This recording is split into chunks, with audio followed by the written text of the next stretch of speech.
Don David Lentisco, que es consultor y director general de Lentisco Alento Group. Muy buenas tardes, David. Buenas tardes, don Javier. Cuénteme por qué se echa atrás ese concurso, mega concurso.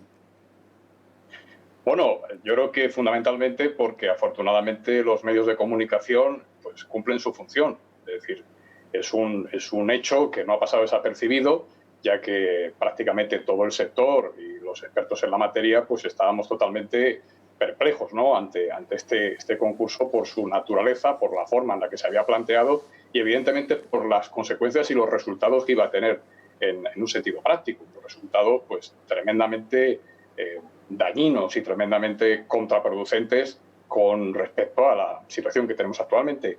Fíjese, Javier, que a veces hay objetos o hay elementos concretos que son capaces de sintetizar muy bien, de metaforizar la situación que estamos viviendo. Y de alguna forma este concurso, este megaconcurso, venía a hacer un poco esto. Es decir, es una auténtica superposición, ¿verdad?, de intentos que no son fáciles de construir, que forzaban efectivamente la ley, que de alguna forma iban a tener un resultado tremendo y nos dejan ver cómo realmente estamos en una situación en España muy compleja, porque administrativamente hablando era un proyecto de muy corto recorrido. Yo soy consciente de que hay fantásticos y maravillosos profesionales en el mundo de la sanidad pública, sobre todo en el ámbito de la gestión, pero de corte técnico. La cuestión está en si estas decisiones quizá tengan un corte más político.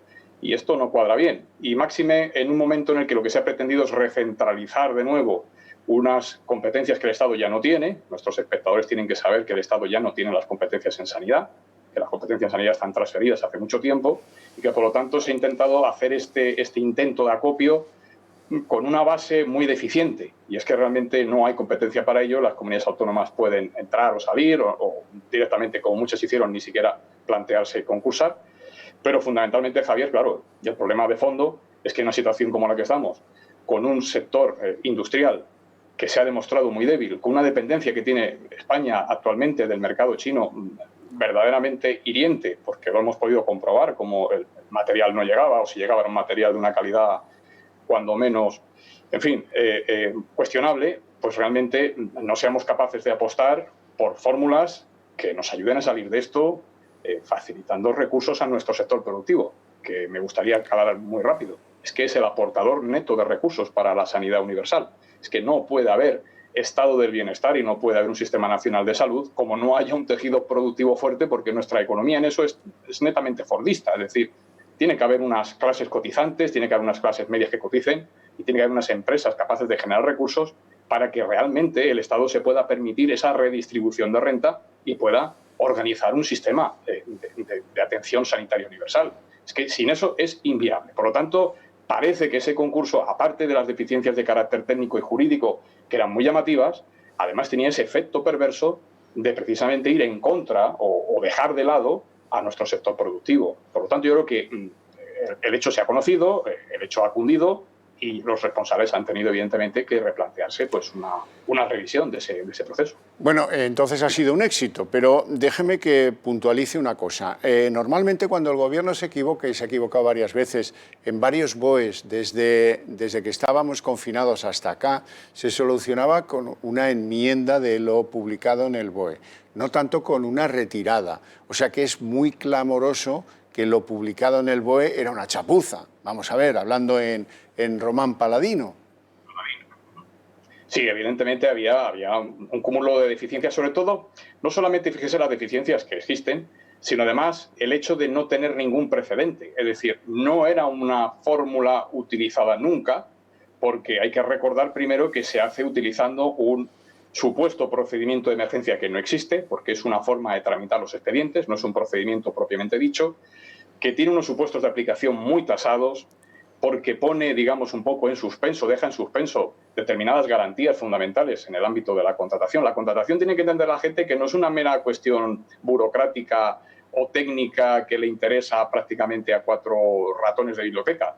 La compra y la contratación pública es la herramienta a través de la cual todo el sector público se satisface sus necesidades. O sea que todo va a pasar directamente por ahí. Por eso muchas veces uno cuando oye lanzar las campanas al vuelo y decir una serie de cosas como vamos a ayudar a la industria. Digo, bien, pero hagámoslo a través de la contratación y de la compra, porque si no va a ser prácticamente imposible. Entonces, como desde el punto de vista jurídico había una situación de partida muy difícil de entender, porque estamos haciendo utilización de un procedimiento de emergencia que era dudoso que ya se pueda utilizar a esas alturas de la película. Es decir, la emergencia, evidentemente, cuando uno tiene una emergencia en ese momento concreto, debe satisfacerla y no caben trámites administrativos si la emergencia, evidentemente, es imperiosa. Pero ha pasado un tiempo, ha habido un tiempo para saber lo que se nos venía encima y, sobre todo, la ley es muy clara en esto. Tenemos un margen de actuación de 1 mes.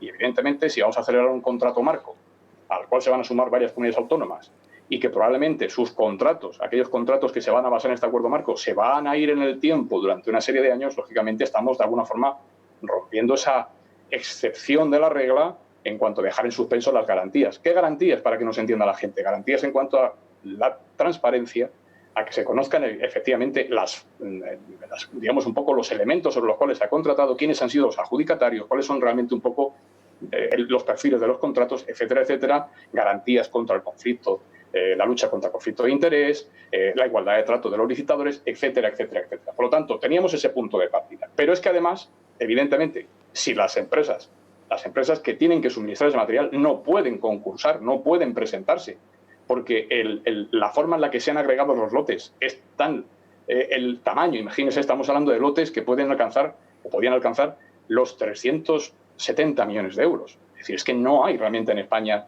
empresas del ámbito de la tecnología sanitaria, que son las que deberían participar aquí, capaces de facturar eso. Por lo tanto, realmente era un proyecto que no conducía tampoco a nada, porque al margen de la buena fe que se puede haber puesto, lo que está claro es que el resultado iba a ser, cuando menos, prácticamente parecido a cero.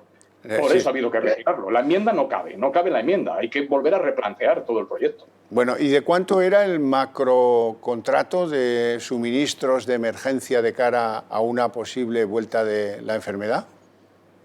Bueno, pues era un proyecto que lo que planteaba era 1 año de ejecución de contrato con posibilidad de llevar ese acuerdo marco a 1 año adicional, con lo cual se iba a 2.000 millones de euros, un poquito más, que es una cantidad que en las circunstancias en las que nos encontramos y de cómo se encuentra nuestra economía no es una cantidad menor. Tenga usted en cuenta que suponía el 20% de disposición de las cantidades previstas para hacer frente a la lucha contra el COVID.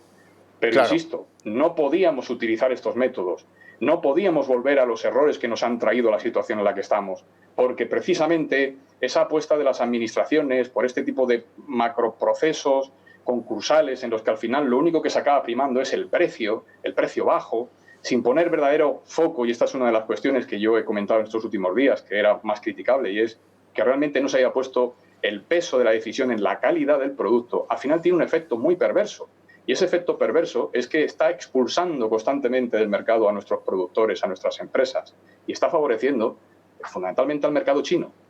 Y eso es muy peligroso en la situación que estamos. Parece ser que todavía no hemos acabado de entender en qué momento se encuentra el mundo.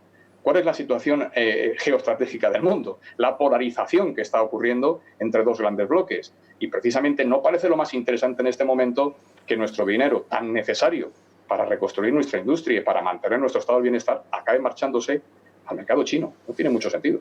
No lo tiene. Don David Lentisco, le agradezco mucho sus explicaciones. Ha sido muy interesante y le deseo una feliz tarde. Muchas gracias. Igualmente, muchas gracias.